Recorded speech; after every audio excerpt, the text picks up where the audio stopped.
Hello, and welcome to Why It Matters, Integration Unraveled, a Blueprint 1543 podcast. I'm Rebecca Dorsey, co-founder and vice president of Blueprint 1543.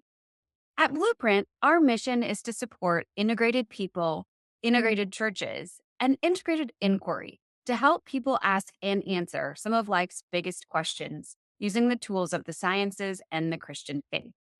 The goal of this podcast is to ask, why does integration matter in each of these areas? In everyday science of people's lives, in churches, and in inquiry. Today, I'm joined by longtime colleague Ruth Bancewicz, who is potentially an integrated person who's creating integrated churches, going behind the scenes of real people approaching real work in interesting and potentially integrated ways. Ruth, thank you so much for joining us today. Thank you. It's good to be here. Now, to start us off, can you introduce yourself by giving us a few of the titles that you currently hold in life? I'm the Church Engagement Director at the Faraday Institute for Science and Religion. That's my main title. I don't have any other worky titles, but I'm many other things outside of the Faraday Institute. But yeah, Church Engagement Director is my thing. Okay. And I know we have doctor in front of your name. What is the genre of doctor? What's the area of discipline that you have? Genre, I like that. Genetics. And then I qualify that with a long time ago. Yeah, that was my thing for a while. Okay. It would be delightful to hear a little bit of what the for a while and a while ago started with. Could you share with us just a few of the key markers in your professional journey? Where did you start? What do you do now? And how did we get in between those things? So I started at university in Scotland studying genetics, as we just heard. And after that, I started pursuing an academic career. So I had a job in the US all lined up. And then I decided that the lab was not for me.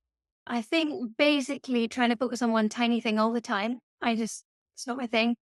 And then I thought I would then go into science communication or science publishing, and I had a job lined up. I'd been offered a job at a university science roadshow. I can't remember which university it was. Maybe it was Edinburgh. I don't remember. It was a long time ago. And then I saw an advert for a position at the group Christians in Science.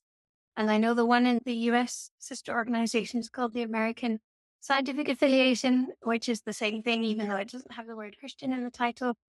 And they were advertising their first paid post. And I had been a member for a long time, had not been terribly involved for the reasons that I was going to fix in that new job. And so I was to get young people involved. So I got that job. I worked for Christians in Science for a few years. And then a couple of the founders of Christians in Science set up the Faraday Institute for Science and Religion in Cambridge, in their college in Cambridge University.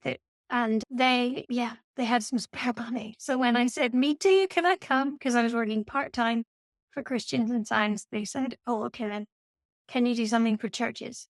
So that's how this all started. I had been in Christians in Science supporting scientists and science students, hearing their stories about being involved in church and realizing there were some things we could do there.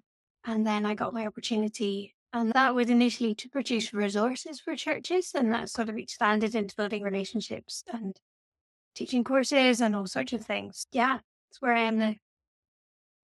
Now, when you started your grad school work, did you think your career would look anything like what it does right now? I thought I would be in scientific publishing. I can't remember where I discarded that idea. Maybe I realized, anyway, maybe once I knew the nuts and bolts from the inside, I decided I didn't want to do that. But I've never really had a massively strong, I will be an astronaut, whatever it is that you're supposed to do in your sex. I never had that. I toyed with medicine, archaeology. I was just trying to think of things that'd be interesting. So I think because I was fairly open to, okay, God, what do you want me to do? It was like, but you're so open because I've got this weird job for you. So yeah. I love that actually made you laugh right there. Like, it's good that you're so open because I've got this crazy job for you to do. Now, I want to dig into a bit about what this crazy job for you to do is because it's what made you come to mind when we were sitting down to think through who could we talk to about what it looks like to do integration between the sciences and churches and church engagement.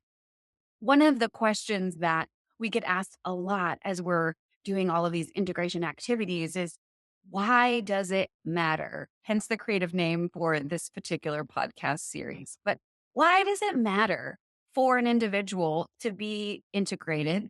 Why does it matter for a church to be doing integration efforts? And why can't we just continue to have different parts of what we do operate in parallel or in their specific compartment?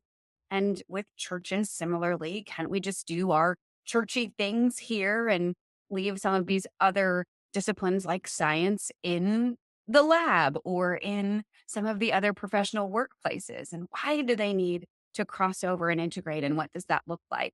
So we thought it would be just a really fascinating discussion to dig into what this looks like in the work that you're doing. So that's what we would like to dig in today and talk about. But I'm curious, when you started making this leap into this role, what were a few things that came to mind of what you thought, this is how this could work? This is going to make sense. What were some of those first ideas? Yeah, when I started working for Christians in Science, I thought I would get really involved in bioethical issues because I was a geneticist. And though actually, I think I wasn't massively interested in them. I just thought I ought to. The thing that had always, and there were ethical issues that had concerned me or that I thought I should think about as a geneticist, but I also, creation evolution for any Protestant evangelical is a big deal.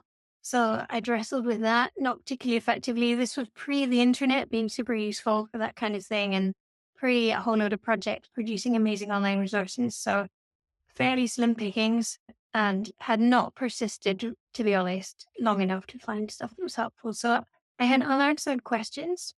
And I think taking those with me into that job was helpful because I could identify with students in early career scientists and their stuff that was on their mind. Then coming into the church, I knew it was very similar, to be honest. None of those issues had gone away. I had seen some of the fallout from some of those issues.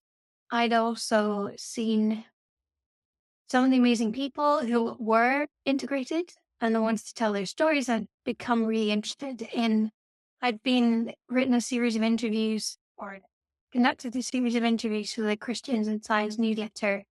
And that had been so fun trying to just get people to reveal something of themselves and how they, the sort of typical question, why are you a scientist? Why are you a Christian? How do the two fit together? So I think taking that in and just having the time to look and people to ask. That's one of the great things about the Faraday Institute. We have all these amazing people coming through giving talks, and then I can email them and say, while they're on staff, and I'm like, can you help me with this?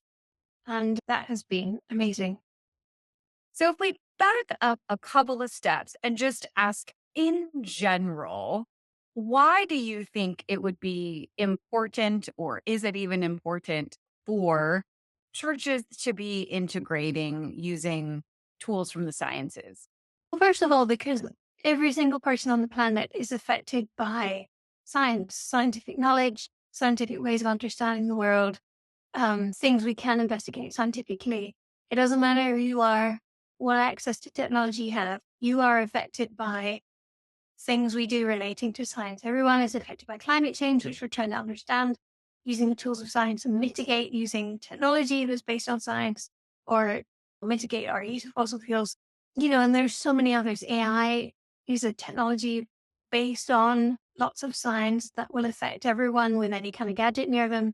So for me, it's a non-negotiable that we need to equip people to think about these things and be confident that if they are a Christian, if they're a member of a church, that they can have a voice, but also to understand what science is and be reassured this is a great way to explore the world that we believe God made. And what sorts of like, and what can we find out that we should be afraid of? Okay, we can be afraid of what we do with that knowledge if we don't do it well, but wow, that the things we find out. I'm looking on my notice board at some beautiful images on a poster, and that kind of thing. I have some lovely bees behind me, my friends sent me. That kind of thing can just really help us to worship, I think. And I think all creation is praising and worshiping God. We want to help it to continue to do that by tending and keeping all these things are reasons why in church. In little ways, regular ways, we can just drop in. Hey, we do science. Science people are welcome here. We interact with the discoveries of science. We attempt to think about how science and theology work together. Yeah, you mentioned a couple of different pieces there, both the work of the sciences and how the sciences and theology can interact, but also the people themselves, the scientists who are making up the congregations and sitting and listening and being a vibrant part of these church communities. What have you noticed in working with the people, the scientists themselves? What's unique about a scientist who is a part of a congregation from someone with a different profession? I think from someone in a different profession, I don't know. I think scientists are a pretty diverse bunch. So I think they'll bring their own unique way of looking at the world, their own unique training in their particular field that will have cued them up to notice particular things or to think in a particular way. And that can be a huge gift to the church. And that will affect the way they read the Bible. And that cuts both ways. Some will make difficulties for themselves. Some will be amazing. It will affect the way they ask questions.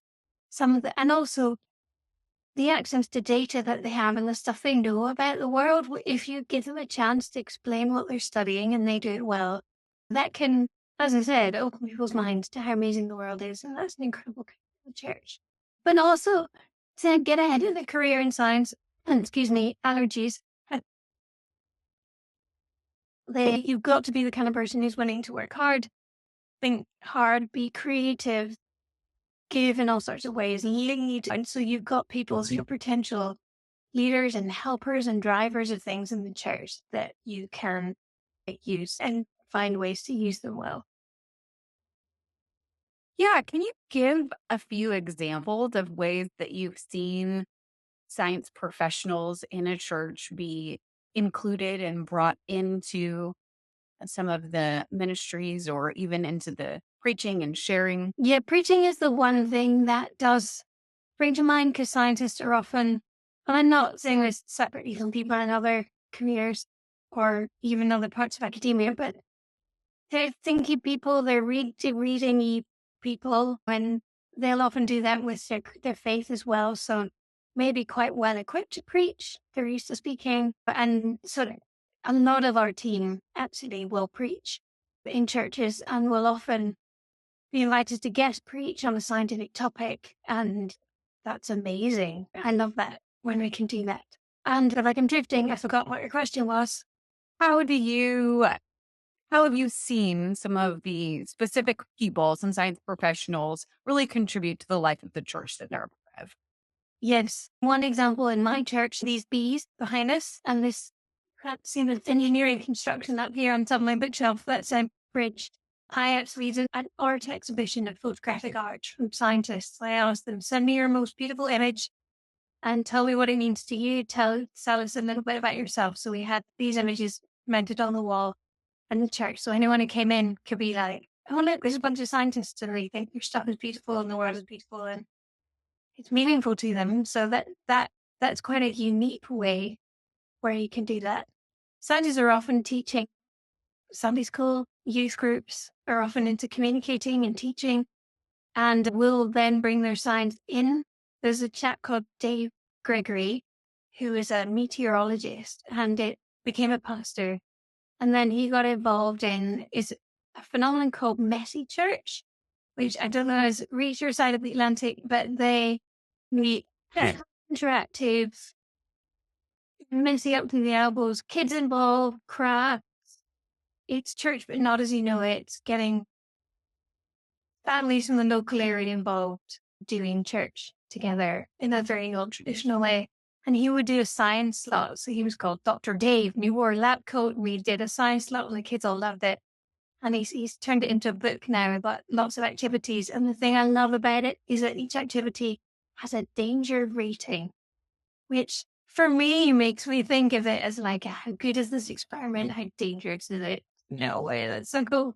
So yeah, I think creativity knows no end. And I try and say to scientists, when they say my church doesn't do science, I say, have you volunteered?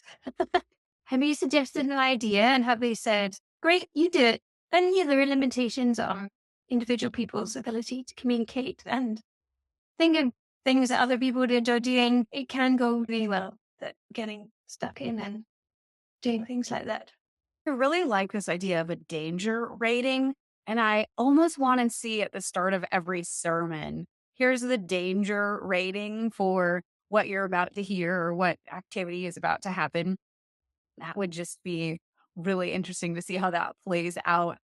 So you mentioned that some scientists will come to you and just say, my church doesn't do science, as a blanket statement. And part of what I hear when we talk with people a lot is just a lack of clarity on what it would even mean to do science in a church. And you gave some really beautiful examples of sharing the image and what is it that you're doing and talking about your work. Can you share just a few other examples or ideas, or how would you get a church started in thinking maybe we can do science? Yeah, I mean, if you do have screens in the church or projectors using sciencey images, there are royalty-free sources of sciencey images that are absolutely beautiful that you can use, which we list on the quick links for church leaders section of the Faraday Churches section of the Friday website. So there's several sections to delve in there. But so that's a really easy way to get started. You could get a scientist up, do a little interview slot like this, give them 5 minutes, talk to them about what their science and their faith mean. You could, branching out a little bit, I've done hands-on science tables after the sheriffs for grown-ups, not just for kids. Grown-ups can be so moved by having a chance to play with things that are sciencey, and sometimes moved because they'll say, oh, if I'd known it was this interesting, I might have done science. And there are some songs about science. Rend Collective have the most incredible kids song, but there are ones for grown-ups too on science. And again, I can give you details. And I'm actually trying to recommend little and often. The Scientists in Congregations Project did some research on the projects that they supported. This was a great initiative a number of years ago, and they found that, perhaps not surprisingly, the little projects were the ones that had a lasting impact, i.e. in terms of the church continuing to engage with science. If they exhausted themselves with a massive event, then and I tend to find the churches, then they'll think, oh, we've done science for now, we'll leave it for a few years. But actually, if you have the habit of thinking, oh, this relates to science, the sermon illustration at the beginning of the sermon, there are tons of sources of that kind of thing. Make it culturally relevant. Talk about Chinese rocket landing on the moon, picking up a sample of the other side of the moon. It was on the news the other day. Drop it in. It's not hard. And then people, especially the people who have just rocked up at your church, who are thinking, I don't know if I can do this because I'm sciencey. I don't know if I fit here. Then if they hear you talking about science or technology from up front, they might be like, oh, maybe I belong. Maybe I could be here. Do you have tips or go-to stories, things that you've heard that just make this people group called scientists and you feel like they don't fit in a church environment? I think. Or are there themes that run through?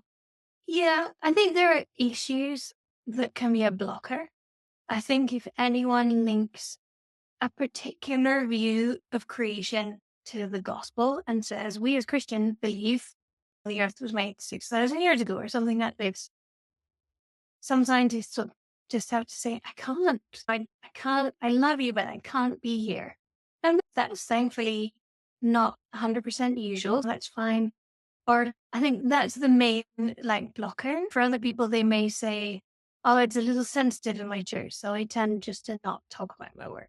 Sometimes that is the scientist perception. And when they do start talking about their work, then they realize, oh, it was okay, actually. And they're a little bit oversensitive. But so sensitivity can be on both sides.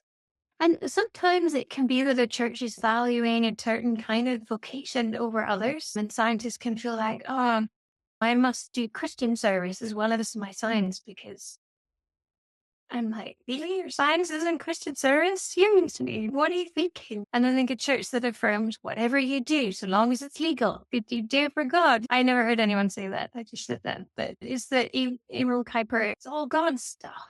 And I still think things. I have to rely on violent crime and stuff like that. But so I think it's on different levels. It's different people's perceptions. It can be unmeant things because they've never mentioned scientists. People think they don't belong. And so I think deliberately affirming all sorts of people in all sorts of ways. Looking across the congregation, what are the demographics? Who's in paid employment? Who's not in paid employment? Let's acknowledge them both. That kind of thing, I think, is super important. Yeah, one theme that has come out in the conversations that I've been having around integration is this idea that so many people believe to be a air quote true Christian, you have to go into formal ministry. And this is a thought that is early in development, and many people work through and then wrestle with, am I doing enough if I am, quote, just a scientist who also has a position of faith? And this idea that in the church, broadly speaking, we have a sense that there are only certain vocations that are sanctioned by God or that are truly serving and giving. And so this idea that I love how you said, as long as it's legal, anything that we do as a person of faith can be done in service of God. It can be done in service of ministry, and just being able to then celebrate and bring out, well, what are all of these different professions that people who have a position of faith are engaged in, and how are we learning about the world, and how do we learn about our theology by engaging with the many different ways that people make a living, the many different ways that people contribute in the world. So that theme is continuing here. And I love that you've made the addition then of, as long as it's legal. That's fantastic. Although there's some countries where Christianity isn't legal, so maybe I shouldn't read that caveat, even though it was fun. But anyway, we know the principle. Exactly. Yes. We could say as long as it's safe. I don't know. That might not make it any better. Ruth, what kind of pushback have you received from pastors or from ministry leaders to this idea of engaging and integrating the sciences and the scientists? I think the main one is usually time. Pastors, particularly, the world has changed the last few years. COVID, certainly in this country, a lot of churches have far fewer resources than they used to. Financial crises, global events, they're pressed for time. So I think some of them will say, I'd love to, but also another very common one is, we don't have any scientists in our church. And they, no matter what I say about science being relevant for everyone, and our resources aren't designed for scientists, they're designed for normal people and stuff they can understand that's relevant and accessible to them that they'll find engaging. They still go, yeah, but we still don't have any scientists. And like, I just can't get through. And just, yeah. So an awareness of the people that are in their communities is maybe one piece of that, it sounds. And the fact that they think to be interested in science in a church context, you have to be sciencey. And I'm like, no, that's the whole point. And I just can't. People know me for years and say, oh, Ruth, thanks for sending me this, but I'm not a scientist. And I'm like, my whole job is to minister to people who are not scientists. That's what I do. Okay, yes. Scientists are like the positive collateral on the side. Of course, they're going to love whatever I do, even if it's not very well expressed, because they're scientists and they're great. I'm really trying to reach the normal person in the pew and to unlock those questions that they have and the worries and the fears that they have about science, or the excitement that they have, and help them to feel it's okay to express it and to do something about it. So that's very tough. All I can do is just keep going. And the other one is on sensitive issues. They want to just slow down, take their time, have a look at the different options, if you like, on the table for what Christians believe, and just think it through for themselves. And that's great. They don't always have time. There are things I can do to try and help them, although I'm reluctant to teach equal time on some issues, on different views that I think may do violence to the biblical story. But I was trying to put things in people's hands that can help them do that. So and also sometimes the pushback is, whoa, we're not ready for this in this church. And they want to steward the response and people's hearts and what will happen if this is mentioned. And some of that I think is really, really wise. Some of it I think, come on. Like the young people are suffering because you're not mentioning this issue. And that's the reason I would push it. I would be like, yeah, I know someone is going to collar you afterwards and give you a rant because they hate the thing that you just exposed them to, or someone is going to leave even their whole family. And that's heartbreaking. It's sad. But on the other hand, people are leaving already, and you just didn't notice because they didn't tell you this was an issue, or they're too young to be a red flag for you because you're not a youth pastor anymore. And I'm like, no, keep them, build them up by mentioning science, even though it's a bit scary for you and for other people. I love the boldness there of the, maybe I need to push you a little bit. And if I need to call you chicken, maybe I'll do that just to keep my important work moving forward. Can you share one or two insights that you've gained from bringing science to church? You cannot stereotype. You have no idea how this person is going to react to you. You can guess, and you might be right, but you have no idea. I'm trying to develop a book that's like a lot of my story that's really bringing this out. People will say, oh, I can't do that in my denomination, or like, I've stood on platforms you wouldn't believe and given keynotes at denominations you wouldn't think would open the door to me. And so many people who said, oh, we did this thing, I thought there'd be an outright outcry, and people came and it was fine. I think that's huge. But also that, yeah, maybe that's the answer to someone who thinks their church isn't sciencey. Do a few hands-on tables, bubbles, technical bubbles. Chemists have technical bubbles, physicsy things. Get a bunch of, a USB microscope is my favorite. It plugs into your laptop.